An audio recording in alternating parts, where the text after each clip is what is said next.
I want both. Huh? Both. You want both? Okay. All right. All right. Now, and then I go get you the other one. Thanks, babe. You want- Good evening, everyone. Good evening. I hope you guys having a great time. Had a great day today. Okay. It's right there. Thank you, babe.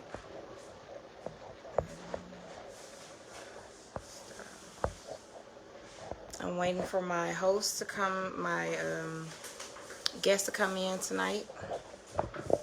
I had just running in and out, um, so trying to get myself prepared.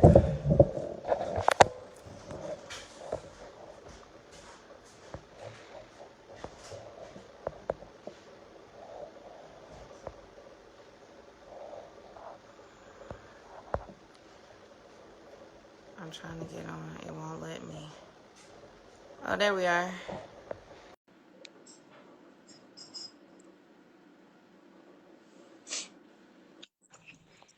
There you are. Howdy. Howdy. So before I get started, I let everyone know that I believe in the 6 degrees of separation. I believe that we are one person away, one action away, one tip, whatever, away from where you want to be. Also, for those who are on, please like and share the video. Tonight, I have friends of mine who I've known for over 20 something years. Are you still there or are you froze? Hopefully she's still on.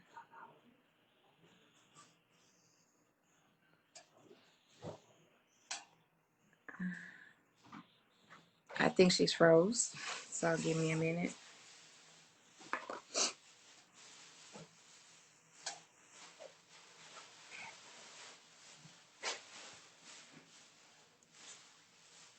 Okay, I don't know what happened. My signal went out. All right. So I was saying that I have my friend Naomi, um, Knox, who I've known since really before middle school. She lived around the corner from me.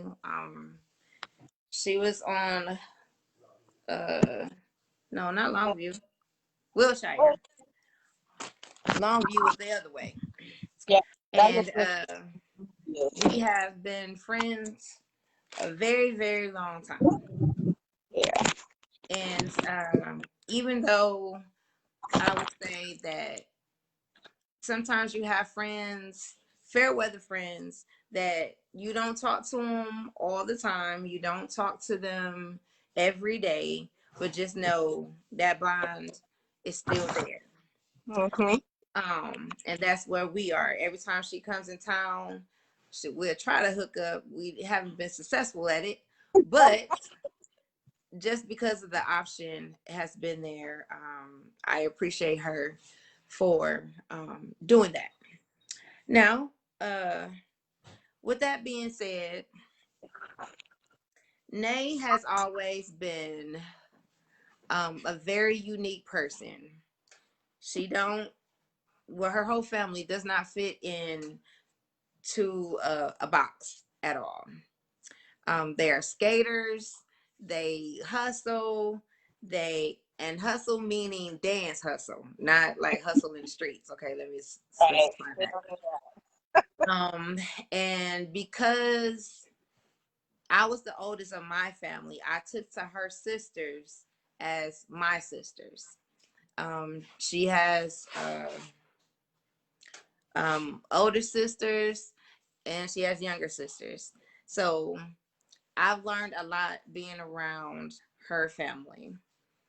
Um, Even if at the time, if someone was about to break out, a fight, whatever, I know that they have my back and vice versa.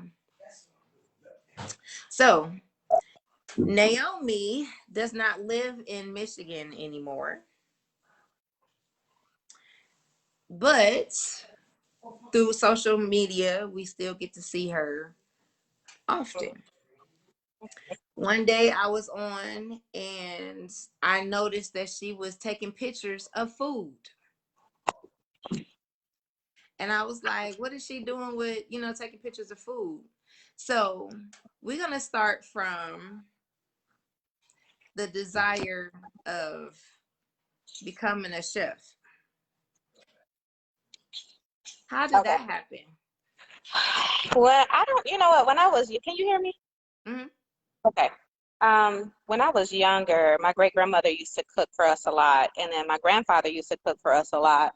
And I used to pretend that I was on cooking shows. Like I would be in the kitchen. If I made some tea, I would act like I was in front of people making the tea, and I would talk out the process. And I just said one day I'm gonna be a chef or own a restaurant or do something. I'm gonna do something with cooking.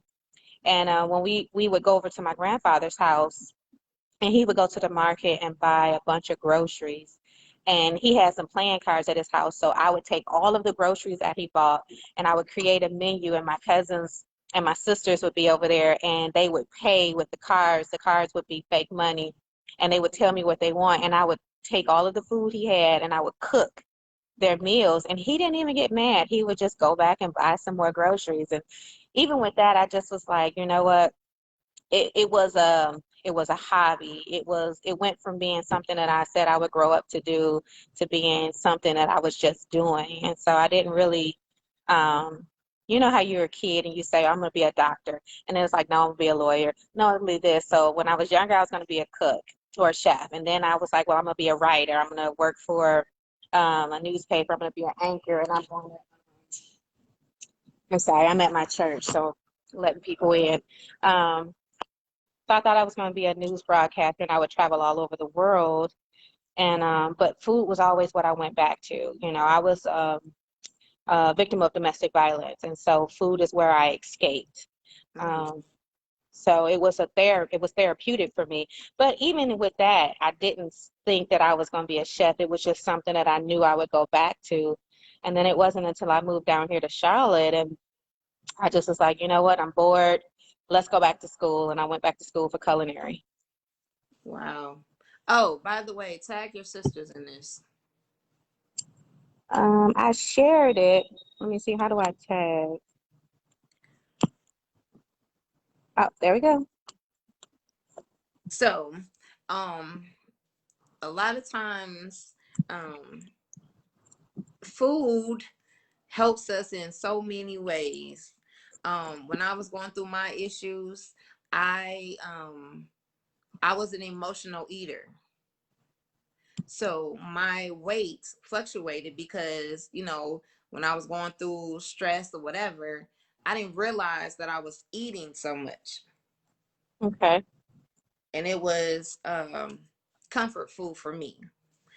Um I was never a cooker. I'm going to say that now. I cook, but I'm But not. Yeah, your that's dad exactly. was the bomb in the kitchen, though. Yes. My dad was awesome in cooking, but Your dad and your my mom. sister and my brother were the ones that was like, okay, let me sit at his feet and, figure that stuff out. Me, I was athletic, so I was outside, and I stayed away from the kitchen. That was Hmm. not me. So let me set the record straight. A lot of people around me think I don't know how to cook, but I do. Yes, you do, because you did do some cooking when we were hanging out at your house. So yeah, I do cook, but through marriage, I don't have to. I was blessed that way where my husband loves to cook, so I don't have to. So I'll just, letting the world know that, I'm not just a pretty face. I can cook, but I don't have to. Okay. Now we're gonna move on from there. So tell me the process of going through chef school or culinary arts. How did that work out for you? Well, I had been working for Heritage Optical for let me see. So it's 19 years now, and that was for 4 years ago, 7 years ago. So what is it?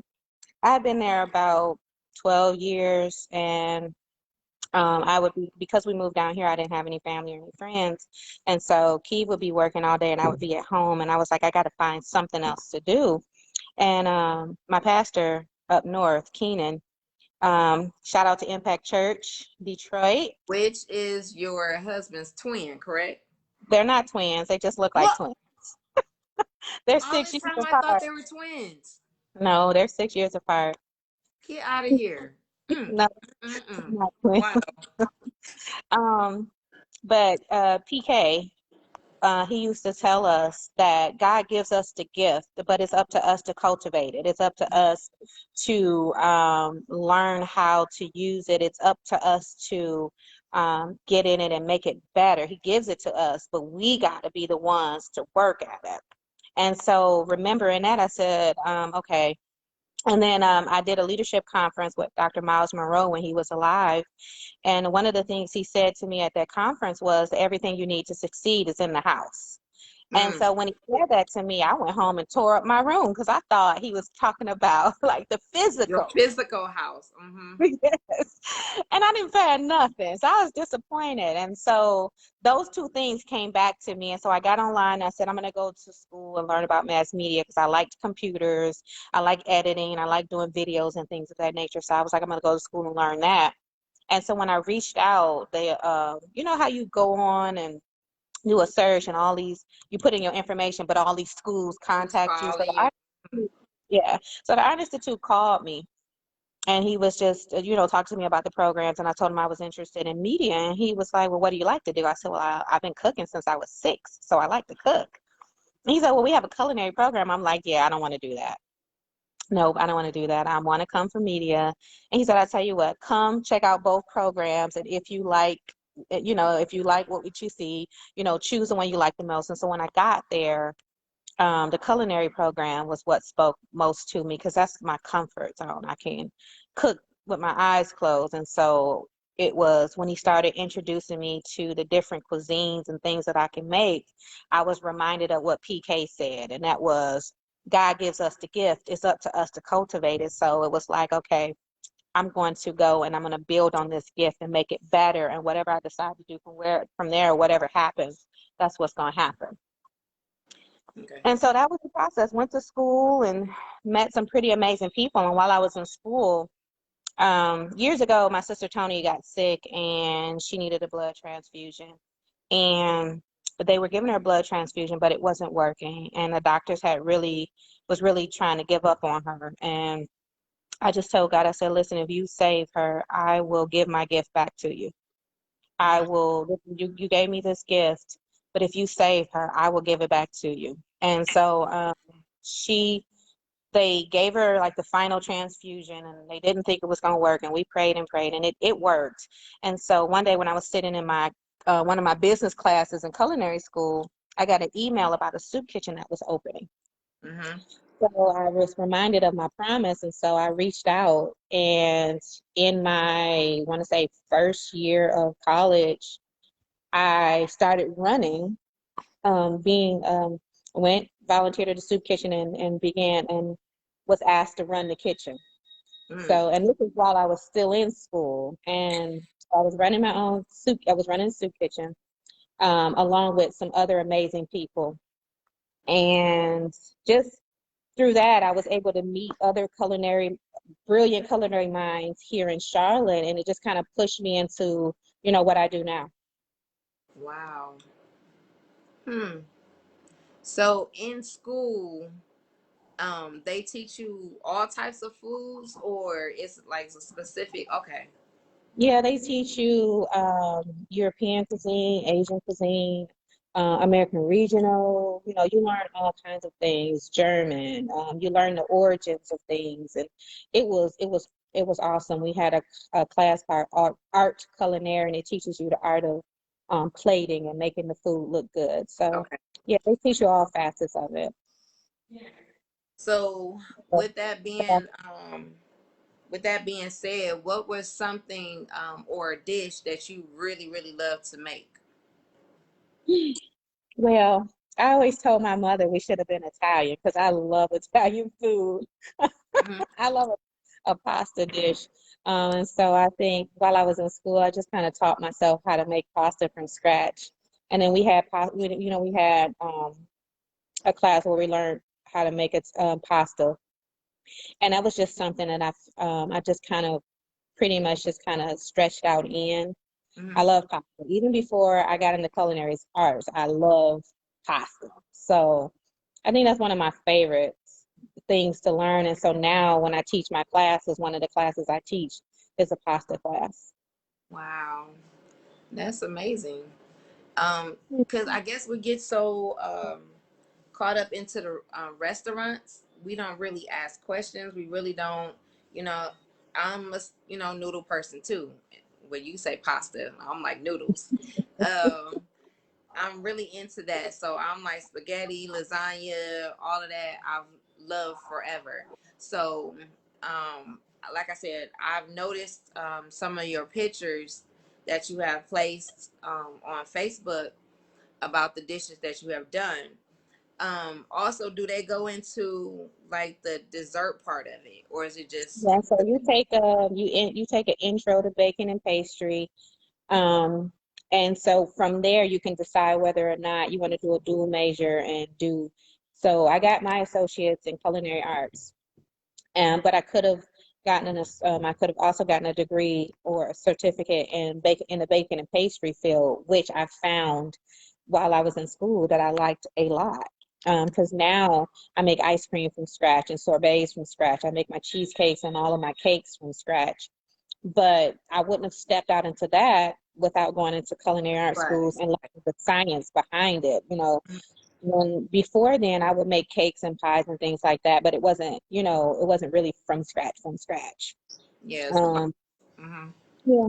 And so you kind of not only learn about the field, but you kind of learn the things that you like. You discover things that you like that you didn't know that you liked. Mm-hmm. And so I always said that I was a savory chef. I'm not a baking and pastry chef. I don't bake. But when I got into culinary art school, that was one of my favorite classes. Wow. Yeah, I'm game for all those who love to be in the kitchen. That's just not me. Um Also, so with your family, like with your husband, does he help you in the kitchen, or is just like that's what you go to school for, you stay in the kitchen? No, actually, he helps me if I have a catering job. If he's available, he'll help me. My boys, if they're available, they like to cook. And so they'll help me. Like I teach TJ how to make biscuits from scratch. I teach him how to make homemade tortellini and pasta. Because the thing is, I want my boys to be able to know how to cook. I don't want them to be dependent on a woman to be cooking for them. In the event that they don't get married right away. Because I don't condone shacking, so they won't be living with no woman. But if Right. in the event that they don't get married right away, they need to know how to take care of themselves. And that's one of the things. I don't want them wasting their money going out to eat all the time. So they need to know how to cook. So I'll Wow. take them with me to a catering event, and I'll have them help me cook. And while I'm cooking, I'm teaching them and I'm telling them why we do it this way and how to do it this way and a shortcut from here and you can't shortcut there and in the final process. And I even teach them how to plate. Wow. Um, it was something else I wanted to say. So my husband, he didn't go to culinary arts. My ex did, but my current husband didn't. But he did have restaurant jobs. So and then he was his father was, the person that grilled all the time. So their Hmm. whole house, cooks. So this is what he does. This is normal for him is cooking. And like he said, he told me one day, this is my sister had once said that when she gardens, she feels closer to God in her garden. That's her, communication. So do you feel that way, like when you're, creating a dish that, I feel closer to God, or we know that all creativity, usually comes from Him, but to play it out in your head, like today I feel like I'm gonna make linguine. I don't know. Let me just go to the store, and while I'm doing this, is God talking to you, or how does that process go? How does that look? Sometimes when I'm creating my own recipes, sometimes they come to me in my sleep when I'm dreaming. Hmm. I'll dream about a recipe and I'll wake up and I'll jot it down and then I'll go and buy the ingredients and play with it to see if it's going to come right. It's going to come out the way I saw it in my dream. Um, Sometimes I could be sitting and I daydream, or when I used to work at Heritage Optical, we used to have patients that come in and they would just be irate. They would just be irate. And all I could think while I'm dealing with these patients is, I can take this cereal and I can crunch it up and I can make a batter and dip chicken in it and fry it. And so I believe that a lot of things that I do is Holy Ghost inspired. I believe that God has created, blessed my hands to create. And so I continue to pray, even when I'm doing a catering job that I have a recipe for, I'm always praying and talking to him and saying, okay, God, bless my hands to create, give me witty ideas and inventions so that when I create, they can feel the love and the anointing coming through each dish that I make. So I would say I feel close to God because I'm forever talking to him and leaning on him to give me wisdom on what I'm doing, even beyond my education. So have you like burnt any, Oh, man. Yes. Oversawed it, burnt, undersawed it. Wow. And that was one of the things that my husband was like, yeah, when it comes to cooking, my multitasking is horrible. Like I Oh, forgot oh shoot, I'm doing this over here and forgot I got something on. Like, yeah. yeah, I don't know any cook. I don't care how good they are. I don't know any cook that has not burned something. We are Mm, just very good at making up for it or substituting or finding a way around it to fix it. right, right. So, It was yeah, I think, one dish I can't remember. I was watching my aunties make something and they burnt the biscuits, right? So they took the bottom part of the biscuits and put it in something else. And I'm like, normally you would just throw that away because who gonna eat that part? But it went into the another part of the dish, and like it was on purpose. Like, who does that? We not you messing up know, the biscuits. you gotta get creative when you're a chef. When you're cooking, you gotta get creative because there are times that you will make a mistake. Now, the only thing that there is no room for mistakes is baking and pastry because of the science behind it. Your measurements have to be spot on. If you add too much baking soda or baking powder or whatever the case is, too much of one ingredient, it won't come out right. You'll mess it up and you'll have to start all over. So if you don't have time to start over, then that's going to be a problem. So you have to find a substitute for that thing. So you have to be precise when you're doing baking and when you're baking. However, when it's savory, you can wing it, you can eyeball it, and you can do something magnificent with it if you mess it up to make it feel like this is Mm, what I have to do the whole time. wow, And you can that's kind of do that with baking and pastry a little bit, like after it's done. But mhm. in the cooking part, you have to be precise. And that's like in the mixing part, or Mhm. oh, okay, Well, one of the things we learned in culinary school is cooking starts when you start washing off your ingredients. okay. Most people think when you put the protein or the vegetable in the skillet or the saute pan, that's where the cooking starts. No, the minute you touch that ingredient, you're cooking. Wow. So did you like after you graduated from culinary arts, like did somebody buy you like new pots and pans and spatulas and all that good stuff? So I was investing in myself, and I was going to say that when you have a gift and a thing that you're working towards, it's good that you invest in yourself. And Hmm. so I was investing in myself while I was in culinary arts school. A young lady I went to school with, Ashley, shout out to Ashley Nightingale. We went to school together, and she and I would buy each other stuff. I would see something like some type of tool that I think that would be cool, and I think she might like, so I would buy it for her, and she would buy it for me. And so while we were in culinary school, we carried these really huge tool bags. Like they were super huge, like an engineer would use or a plumber or something. And it had like sometimes we would bring stand mixers to school, immersion blenders to school, like everything we needed for a recipe, because while we were in school, we were investing ourselves. We would just bring it with us to school. So we were always well prepared. As far as other people buying me things, my mother-in-law for Christmas, she used to buy me purses until she found out I was into cooking. And so she started buying me like deep fryers and things like that, as opposed to like purses. And I appreciated it. I really Mm-hmm. did. But for the most part, I accumulated a lot of the stuff I had while I was in school. And if I was out and about and I saw something, even if it was something that I wasn't using at the time, I always thought, you know what, I might be able to use this one day. So I just buy it. So art, after school, was it immediately going into a restaurant, or you just did things from home and it was word of mouth? Well, while I was in school, I discovered that I did not want to own my own restaurant. Okay. Just going to the business aspect and looking at the numbers and just and this is not any slight against anybody who opens a restaurant. I know a lot of amazing chefs that have their own restaurants. Adam Reed, he owns Sante in Matthews, North Carolina. His restaurant is amazing. And it's one of the places that I would go to and cook at after culinary school. But I decided while I was in culinary school to start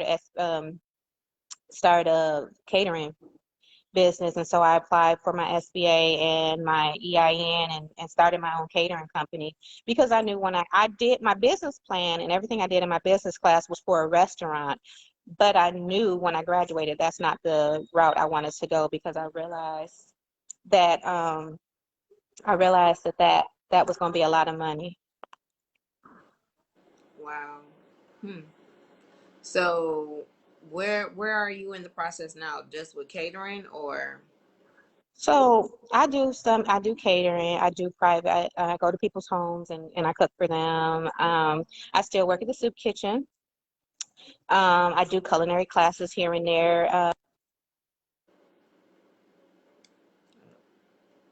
We'll get her back in just a second, you guys. I think somebody might have called her.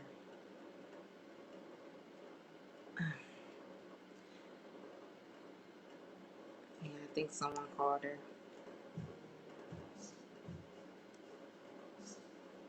Uh,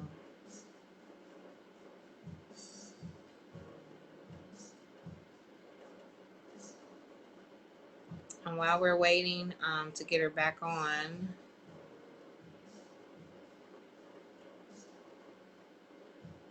I don't know what's going on. Please like and share the video. Okay,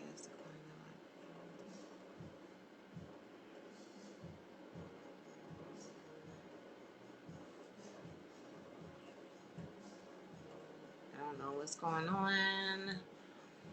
But again, you guys, like and share the video.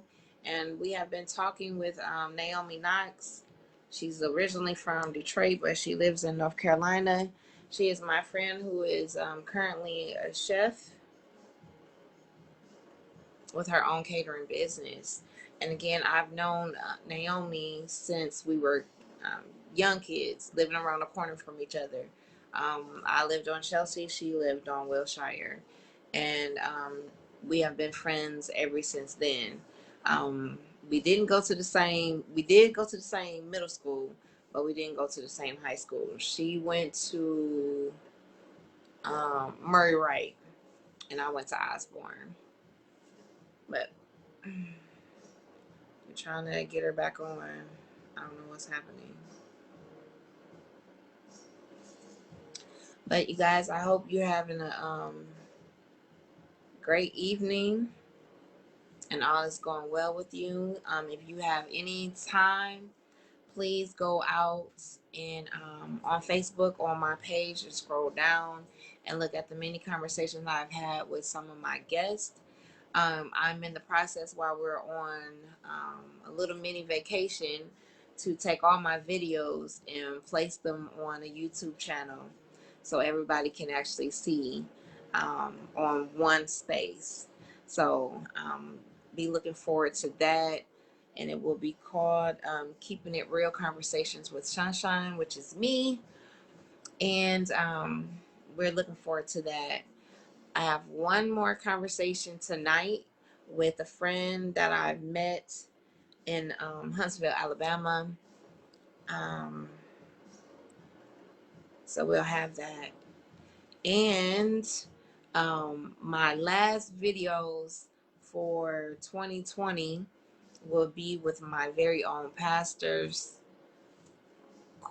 Apostle Corey Harris, and only lady, not first lady, only lady, the only lady, Leandria Harris. And that will be sometime tomorrow. I don't know the exact time, but that will be my last conversation for 2020. And then I'll be getting ready to get my schedule together for the new year. I have so many people that I have to um, I had to reschedule, and I have new people that I have to conversate. So thank you all for supporting. Thank you all for pushing. Thank you all for all your many prayers.